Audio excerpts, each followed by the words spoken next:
মুখ্যমন্ত্ৰী সৰ্বানন্দ সোণোৱালৰ নিৰ্দেশত হেনো স্বদেশীক বিদেশী ঘোষিত কৰিছে বিদেশী ন্যায়াধিকৰণে। বিজেপি চৰকাৰ শাসনলৈ অহাৰ পাছতেই হেনো বিদেশী হৈছে স্বদেশী। কংগ্ৰেছৰ ভয়ংকৰ অভিযোগ। কংগ্ৰেছী বিধায়ক ৱাজেদ আলী চৌধুৰীৰ মহাবিস্ফোৰণ। বিজেপি চৰকাৰ ক্ষমতা অহাৰ পিছত মুখ্যমন্ত্ৰী ট্ৰাইব্যুনেলৰ জাজবিলাকক মাতি আনি নিৰ্দেশ দিয়াৰ পিছত আগত আমাৰ হত্যা নিৰাপত্তাৰ ভাৰতীয় হিচাপে স্বীকৃতি পাইছিল। এতিয়া বিজেপি গভৰ্ণমেণ্ট অহাৰ পিছত হত্যা নিৰাপত্তাৰ বিজেপি হিচাপে স্বীকৃতি পাইছে। আকৌ এবাৰ শুনক ৱাজেদ আলী চৌধুৰীৰ এই মহাবিস্ফোৰণ। বিজেপি চৰকাৰ ক্ষমতা অহাৰ পিছত মুখ্যমন্ত্ৰী ট্ৰাইব্যুনেলৰ জাজবিলাকক মাতি আনি নিৰ্দেশ দিয়াৰ পিছত আগত আমাৰ হত্যা নিৰাপত্তাৰ ভাৰতীয় হিচাপে স্বীকৃতি পাইছিল। এতিয়া বিজেপি গভৰ্ণমেণ্ট অহাৰ পিছত হত্যা নিৰাপত্তাৰ বিজেপি হিচাপে স্বীকৃতি পাইছে। ৰাজ্যৰ বিদেশী চিনাক্তকৰণৰ সমগ্ৰ প্ৰক্ৰিয়াটোকে তছনছ কৰিব পৰা ভাষ্য কংগ্ৰেছৰ সংখ্যালঘু নেতাগৰাকীৰ। কি আছে ৱাজেদ আলী চৌধুৰীৰ এই বিস্ফোৰক ভাষ্যৰ ভিত্তি?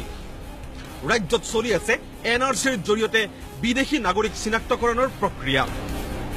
আৰু তেনে এক স্পৰ্শকাতৰ সময়ত বিদেশী ন্যায়াধিকৰণত ৰাজনৈতিক হস্তক্ষেপৰ এনে ভয়ংকৰ অভিযোগ। তাকো কংগ্ৰেছী মঞ্চৰ পৰাই এনে অভিযোগ।